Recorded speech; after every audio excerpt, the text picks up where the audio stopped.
Hello, it's the Edible Valley podcast. We're talking about soup today. Hello, it's William. Hi, and Chef Jonathan, and thank you for waiting for me to get behind the microphone before you started. You weren't even there, and I just thought, come on, let's keep him on his toes. How are you doing? Good. I'm feeling that this has to be a quick podcast today. Oh, really? No, I'm not at all knackered. No, it's gonna be what it is. It's a soup podcast, and it's good to have you along.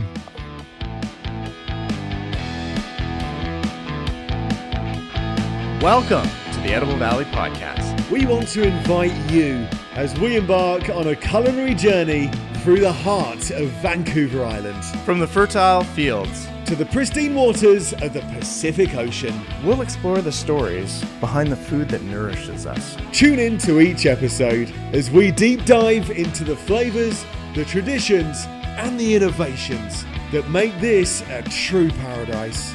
Now please join us as we explore our Edible Valley.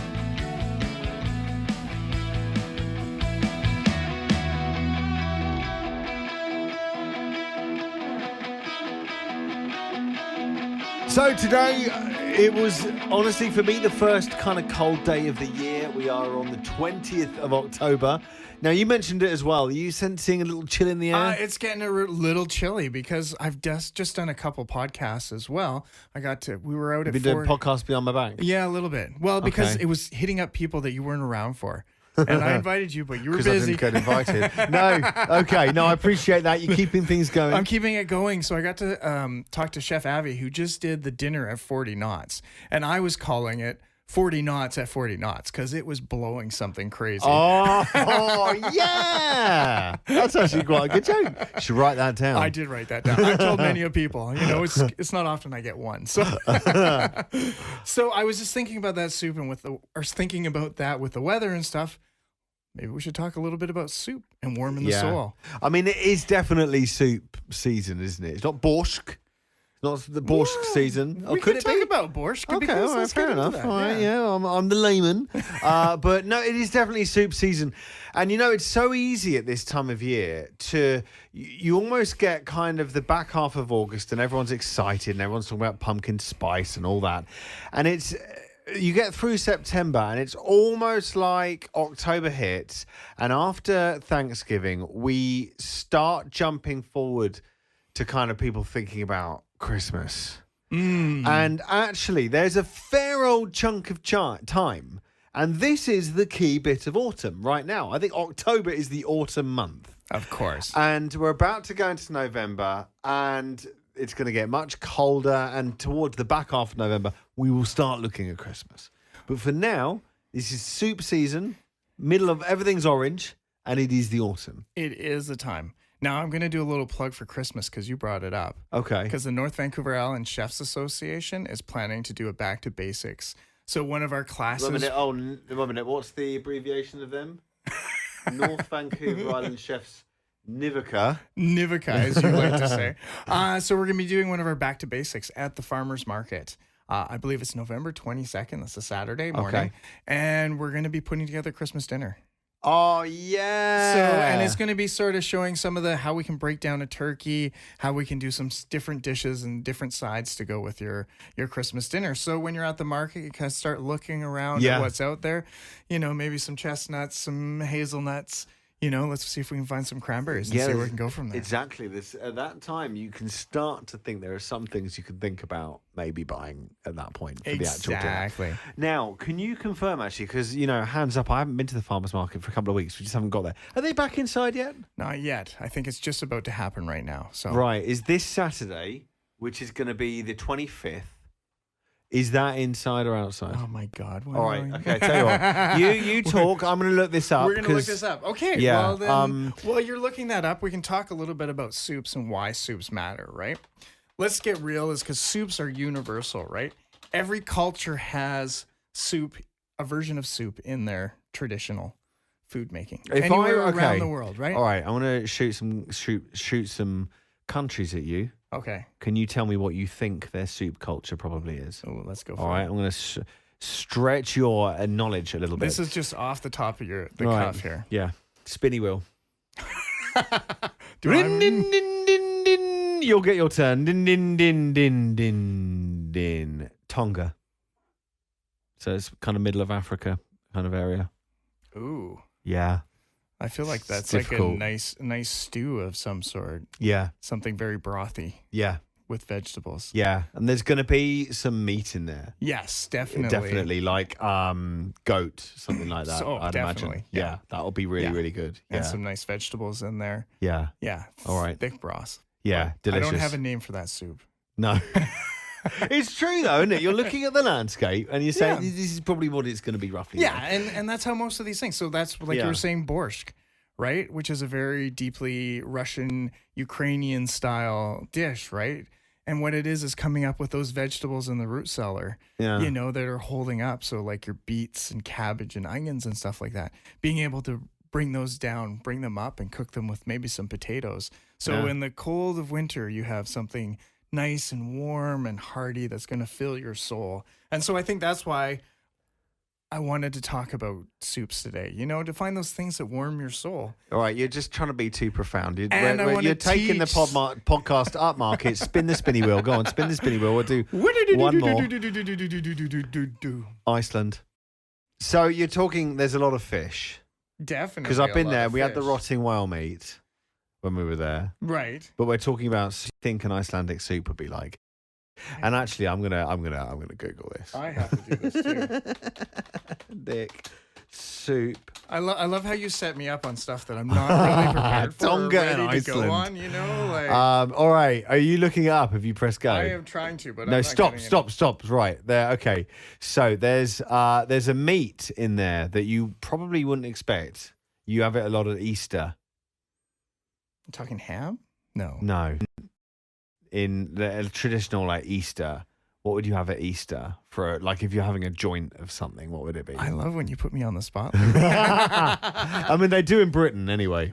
No, what is in Britain? So instead of like turkey at Christmas, you have what do you have at Christmas at Easter? At Easter? Yeah. Well, I feel like ham's is sort of the tradition. Yeah, it's one up North here. American though. That is. Yeah. It's lamb. Oh, okay, yeah. Yeah. No, I see where you're coming. Yeah, Yeah. totally lamb. So now, Yeah. So you got a traditional hearty lamb soup made with root vegetables like carrots, potatoes, and turnips, and often includes dried herbs. So that's what you're getting in You know Iceland. what? Let's get real. I feel like this is a dish almost every culture has a spin-off. They Where they're do, just they do though, don't changing they? the protein, Yeah. right? Yeah. All right. Can you do one more? All right. Go on. Just because you want me to spin the wheel? Yeah. Do.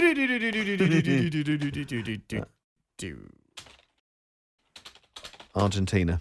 Argentina. Yeah. I really want something with beef in it. Yeah. It would be, wouldn't it, down there? Yeah. Okay, an Argentinian soup. It's not a single dish, but most likely refers to locro. That's more Italian, isn't it? I'll keep on trying. A traditional hearty winter stew made with corn, beans, squash, and various meats. Yeah. So and stews as well. So you're right. I mean, we've been to 3 of the 4 corners of the world, and they're all very, very. There's a lot of similarities Yeah. there. So I mean, one of them, to be fair, we made up. But let's assume we were right. Right. But here, one of the great things, and especially when you're starting out in cooking, and soups are really easy to start learning fundamentals of cooking, right? Yeah. Because you got to start with, you know, from working on your skills with creating beautiful stocks to start as a base to make flavorful, to learning how to season different textures that go along while you're cooking, and then being able to achieve a balance, right? So it's something about having, you know, the right amount of saltiness, the right amount of sweetness, you know, maybe a little bit of spice in there, Yeah. depending on what you're making. So that's where soups are sort of that fundamental one to really work with. And so, of course, bringing up a really good stock, you know, like a beef stock or a chicken stock, fish stock, any one of those stocks, or even a veggie stock for say, just to be able to bring out the extra nutrition, the extra flavor, and the clearness of a broth, just to make it that much nicer, right? Now, are you making a stock as a fresh stock, or are you buying a kind of stock? And if you're buying it, How would you do that? Because I found that even in really high-end places or look at Edible Island, for example. I mean, Right. You couldn't get better than that in terms of grocery stores in the Comox Valley. But I did find with the stock they were carrying was very, very high quality, but you still get these nasty little oils in there. Well, and you're always going to get a little bit of oil because there's a lot of flavor within those oil. Nasty oil. Nasty oil? It felt like it. Yeah. Really? Yeah. Well, and it's one of those ones too, when you bring a broth up too, that's something you can skim off. Right. And I mean, that's keeping a lot of that flavor. And a stock is a base, right? Right. I find a lot of stocks out there don't have as much gelatin in them as like making your own fresh stock. Okay. Or like a lot of people make bone broths and stuff like that as a starter for making soups, right?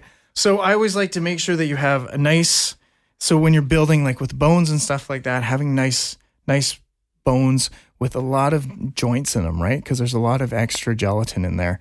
And so when it breaks down, you're going to get extra flavors and extra thickness. Plus, it's going to stick to your tongue a little bit, which that flavor is then going to stick to your tongue a little bit better. So having those are great things. And of course, another thing with a soup, don't boil. Nothing should be ever boiled except for pasta. I would imagine you did have to boil it. No. Oh, sorry, boil the soup, not the stock. Boil the soup or the stock. You want to bring it up to a simmer, right? Because the more violent you get, the more impurities that you put into your stock, right? Oh, is that right? So you just want to have it at a gentle simmer, right? Okay. And then skimming impurities off the top. So you remove all those impurities, right? Yeah. And so that way you're going to have a clear, beautiful broth or stock that you can work with. Another thing is having really good mirepoix. Okay. And this is a great thing for technical, being able to equally cut pieces of vegetable, because then they roast evenly, they cook basically, they release the flavor evenly, and then you can't, the more you cook a vegetable, the more it's going to break down. So especially with a mirepoix, if you're doing something like a beef stock or something like that, you want bigger chunks of vegetable because it's going to be simmering for a lot longer time.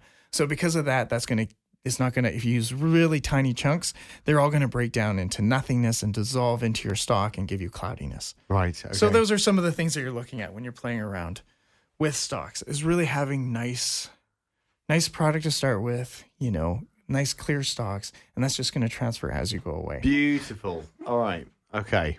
Now, you want to get some types of soups. Yeah, I want to know about types of soups. Okay. So we really work with 3 basic types of soups. Can I guess? Yes. All right. So, is broth one? Well, that would be yet close. Yeah. Because we can sort of go a little either side of that way, but just go with a clear soup. A clear soup? Yes. Okay. Which would be like a broth soup or a consommé. Okay. Which is basically a stock that's had a raft go through it to pull all the impurities out of it. So basically you put some mirepoix, maybe some more meat, that, like if it's a beef, some ground beef in there, and then a bit of egg whites. And you start from cold and you basically stir it until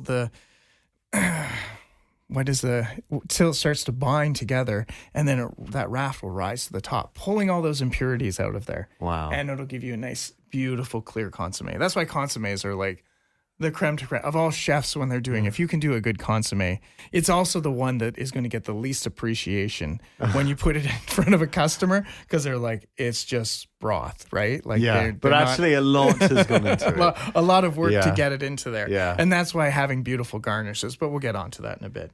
All right, next kind of soup. Is like a creamy one? Is that Well, that would fall under what we call as a thick soup. Oh, okay, thick soup. Okay. Right? So that kind of balances between whether you're doing a puree, a cream soup, or something like a chowder could even fall under that one. I was just wondering about chowder. Yeah. Yep, okay. Cool. Yeah. So you're thinking about, think about all those really thick soups that you have that have butternut squash bisque. Yep. Right. Yep. Mushrooms. Even as a lobster bisque is a great one. Yeah. Those are kind of those kind of soups that you're going. Whereas your clear soups, that's going to be more like your chicken noodle soup that everyone knows about, right? The beef barley, right? Because they've got a nice clearness to it. You can put a bit of the vegetables and some proteins or some starches in there, and that's kind of your garnish, right? Yep. To make it look really good. Now, last one. I can't even. Okay. Oh, can you give me a hint? It's specialty soups. Yeah. Yes. Oh, is that it? Yes. Okay, go on. So is there many specialty soups? Well, yes, because you know what? Every region has its own style of food. Yeah. So we can definitely talk like a lot of classic dishes, things that don't even fall under that clear soup or the thick soup. So those are sort of things we could say like a gazpacho, right? Yeah. Which is a bit of a puree, but a cold soup. Oh, a cold soup. Yeah. You know, even like a pho or a ramen. And even, I would even say as much as, which I just said, is a bisque, like a nice bisque, or even a nice clam chowder, right? Yeah. Like a thick chowder with potatoes and chunks. So you're sort of combining a clear soup with a little bit of, so if it's a soup that doesn't fall under that traditional sort of thing, we sort of say it's a specialty soup. Okay. I was going to ask, so, you know, a lot of Asian countries like their soups. Of course. I feel that they're very, but not even, like in the West, we tend to say, well, it's soup season at the moment. It's the autumn. This is what we do. But it seems to be very much a part of the Asian culture to have soupy kind of things every day, like noodles with soup and things like that. So would that be considered a specialty, or is this kind of with a Western I would view definitely on consider things? that as more of a specialty soup, because it's a little outside, because it's stealing techniques from both ends. Right, okay, and sort of giving you a little bit of option to work with. So when you're thinking about most of your thick soups, like we've all had thick soups, you know, like even like a nice tomato soup can be considered a thick soup, right? Like, you know, a little bit of cream in there, cream of mushroom, you know, all of those sort of things. So if it's clear and brothy, that's going to be more of your clear soup. Nice. And then your specialty soups, even like a French onion soup could be considered a specialty. It's an onion soup, but then when you're putting the bread and cheese to melt on top of it to create that, you know, everyone's memorable taste of cheesy onion goodness, right? We can put that under that bow. Yeah, I love it. So let's get on to like, and I was saying like, it's so great that this is be able to develop some of the key skills that you need to make a good soup. So one thing I always like to do is making my soups is I like to actually sweat my vegetables instead of browning them. Okay, right? yeah. So definitely when I'm doing up all So it's soups, lower temperature. Right? I don't want to get as much caramelization in there because I'm trying to use a nice stock to flavor it. So if I'm doing a beef stock, I don't really want to get color into it. You know, if I'm making a chicken soup, right? I want to have nice clear. So doing a nice light sweat on your vegetables will really give those vegetables a nice. Yeah. And then it'll take them to that nice al dente point so that when you get the stock and combine it all, it's just perfect for serving. Nice. You know, and it's a little bit of one of those ones. I always think a soup should be as good as the first time you make it, even though there is always that thing that, you know, like soup always tastes better the next day. And it's true. And curry as well, pizza. There's a lot of them, isn't there? That's the case. That's a lot of them are like that. But you should be able to have that good flavor right from the beginning. Straight away. Now, look, I was making a curry last week. Yes. And partly because I just thought, you know what, we can chop all the onions to kill. We can get some yogurt. We can put all the spice in there, put the protein there, let it marinate overnight. So I did all that. I finally made the curry Saturday night. And I tasted it. I was devastated. It didn't taste of anything. I was like, this is crap for 3 days' work. Now, go forward probably about 4 hours. It had cooled down. We'd fed the kids and we were getting ready to eat. It was delicious. Best curry I've ever had. Really? What on earth is going on there? And that's all your flavors combining together. Yeah. Yeah. I mean, that's literally what's happening. Literally. And something like a curry, especially like this, is like, you're going along, you're building those flavors. So letting those flavors actually develop and come together in there. And then, you know, adding your seasoning throughout. I love, right from the second I throw my vegetables into the pot when I start frying everything, I always throw salt in there as well. You know what? It helps release a lot of the moisture. Yeah. And so they'll actually start cooking a little bit faster too. And then Eva actually said that salt, she's great cook. She said that salt actually brings out other flavors. 100%. You see, I didn't know that. Salt, just a little bit of salt, adds a little bit of flavor. Yeah. It allows your taste buds to be able to pick up some of those flavors a little bit more. Yeah. Wow, I did not know that. That's fascinating. Yeah. Between that one and MSG. Yeah. All right. And when I say MSG, right, we've talked about this before. That's not just saying like the powdered MSG, but you know, like you can throw dried mushrooms into something that's going to release some of that. Yeah. You know, another one I've been working with quite a bit right now is like seaweed. Right. It's so incredible just to throw that in there, just to release that flavor. And it's just full of umami, which just intensifies all the other flavors in there. So, love it. Yeah. So, Yeah, I always like to say when you're doing a soup and you're working at home, build your flavors, season the whole way as you go along, as you're adding your ingredients, and always, right? Always Constant tasting, all right? Like that's my biggest thing is when I'm making a soup, once I first put it all together, I'll taste it. Once I've got it up to a good simmer, I'll taste it, completely along that. And I'll just keep adding some extra little things and, like building those flavors. So when you get to that point, maybe you need a little bit of fresh herbs at the end of it. Maybe you need just a little bit of acid to release. And I think that's something that a lot of people don't add to their soups, are a little scared to, is actually adding an acid. So I even like when I'm doing a cream soup, I'll add a little bit of lemon juice right at the end. Not a lot to separate or split it, but just enough just to amplify some of those flavors in there. It's so important, though, isn't it? And now, when you're in a restaurant kitchen and you would expect the chef to be constantly tasting things, is there a protocol for how they do that? Are they allowed to use the same spoon all the time? For stuff like no. Or they absolutely, it has to be it's always once and then clean it. Once and clean. Yeah. I have used a system where we've done one spoon for your mouth, one for the sauce. And I will do that when I'm tasting a bunch of different things where I'll have a spoon that I'll taste it. Oh, and then you'll move it on. Fine, but there's no direct contact. There's no with your direct mouth contact, It's like sticking your finger in something and, you'd never do and that. stick it in your mouth. That is just really, really bad etiquette. And especially when you're doing competitions or something like that, that's a failing mark. So is that right? Oh, yeah. Yeah, that's good. Okay. Not something you want to do. So we've talked a little bit about soups. We've got a little bit of into there. Now that we've got our soups made and we're about to serve it, what temperature do you serve a soup? I love this from cooking school. Well, oh gosh, I would say it's probably cooler than most people would imagine, because you tell me I'm wrong.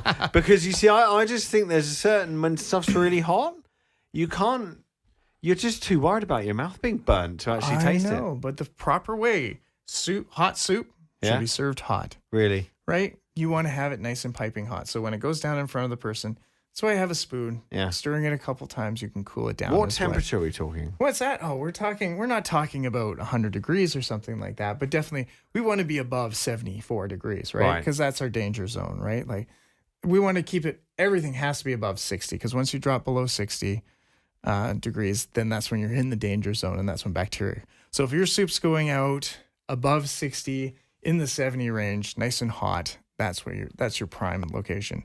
Yet, if you're serving a cold soup, on the other hand, let's try and keep it nice and cold, right? So we want to keep that under that 4-degree mark, right?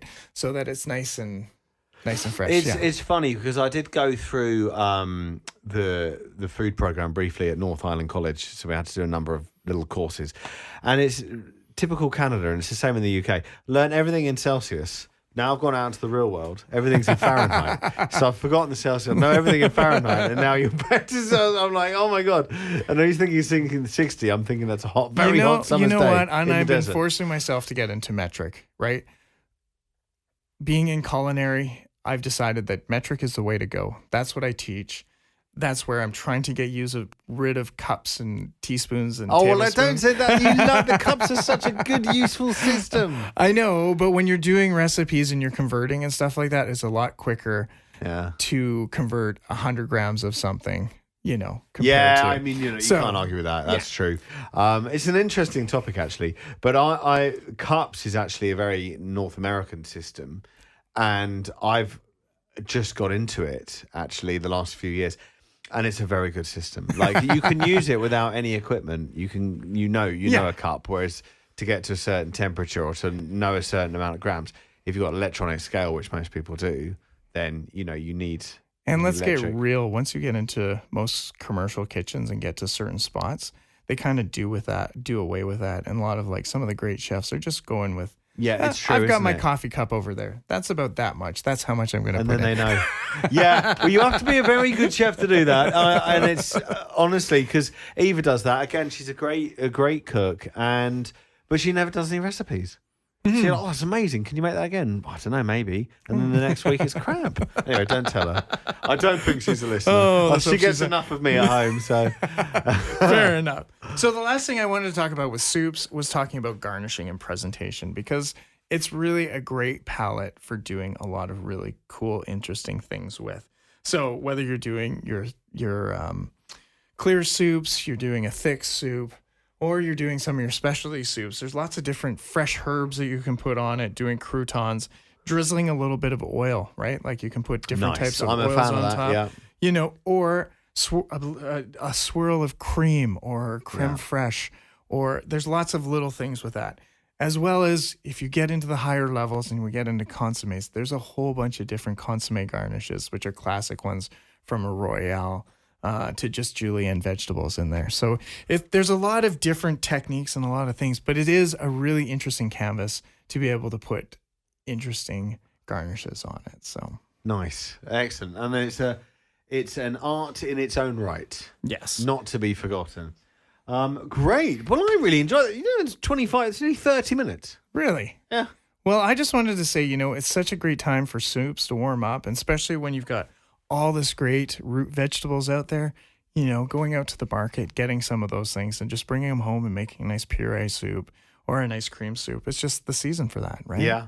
We've started to have the storms come through, which is really fun. Guess where I went this morning? No idea. Coastal Black. Oh, did you? Yeah. You're out to the pumpkin We had a patch great there? time. Oh. So we thought, you know what? Monday morning, no sod is going to be there. Just go along, have a good 3 school parties. Really? Descending on it like locusts. And I mean that in the most affectionate possible way. I have 2 locusts of my own. Oh, yes. But no, it was really good actually. But you just have to dodge the school parties. Well, and that's the time. It's the time to get out there. And there's so many great pumpkin patches out there and different things. Like I know Fireweeds is doing a really nice little pumpkin thing. And of course, we did the podcast. So for what's Shamrock. Fireweed doing? What's that? They got a little pumpkin. What are they calling it? It's sort of a harvest pumpkin thing going on in there. Really? Yeah. And so they've decorated up everything. I've seen a bunch of the postings. I haven't been able to get by there, but I've driven by a couple times, and it looks pretty neat what they've got going on in there. All right, yeah, we'll have to look that up. That sounds really good because it'll be nice to support. You know, Coastal Black is the one to go to in this area, the main one. You know, there's a few. Well, you've got like even the Lentilus Farms down on the thing. They've got all their pumpkins out there, and Shamrock was such a Shamrock is very widely regarded as right up there with them as well. So, but it's good to support a few of the other ones, and I think they've probably got different angles that make them really fun as well. Yeah, exactly. Yeah, There's always something different happening at each farm, and it's fun to support that. And I love the creativity and the energy that they put into doing that. When did pumpkin patches start? Because this is not a thing in the UK. We go all the way to, we go all the way to Guy Fawkes Night with a little bit of Halloween. Yeah, well, I think there's nothing. It's just become our Halloween tradition, right? It's great. Is it part of Halloween? It's just part of Halloween because you need to get a pumpkin every year, but right? It's a month long. I know. I kind of like it.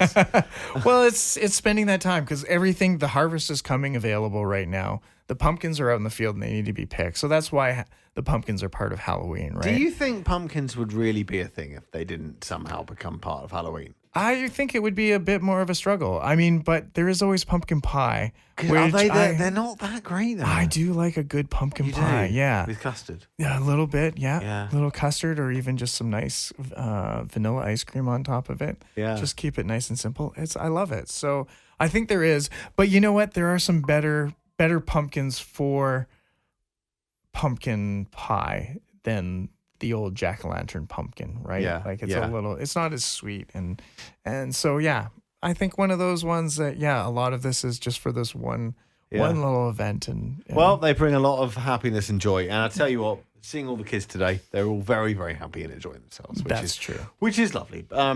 Memories being made. So that's it. We'll be back to you next week on the, I guess, it will be a fortnight, won't it? Well, it might be next week, but it might be into November. Yeah, but we got a couple other little side podcasts going on, and it's definitely because I've been promoting the whole November 1st, so the day after Halloween, we've got the Team Canada, Culinary Team Canada coming here, the senior team, not the junior team, in which I just put up the podcast. Our last podcast that went out was about with Chef Renaud and Chef Leslie Stav talking about Chef Renaud, and I love Chef Leslie Stav. Sorry, my mind suddenly went into about 70, but I love them both. They're exactly. So we got a good chat about and chatting about the team, and they're going to be actually doing some food here at 40 knots. And then as well as there's another one up in Campbell River at the Naturally Pacific Resort up there, which is the new golf by the side of the golf course there. So love it. It's going to be amazing. All right, well, that's it. Thank you so much for being part of it as we chug along to Christmas 2026, 2025. My brain has suddenly gone really fun. I tell you, I need another Dr. Pepper. Right, thank you very much for listening. I'm William Stringer. I'm Chef Jonathan. Thank you. Just Chef Jonathan now. I've dropped the end. It's been lovely. Thank you so much to 98.9 Jet FM, the Comox Valley's best rock, for hosting us in their state-of-the-art downtown studios.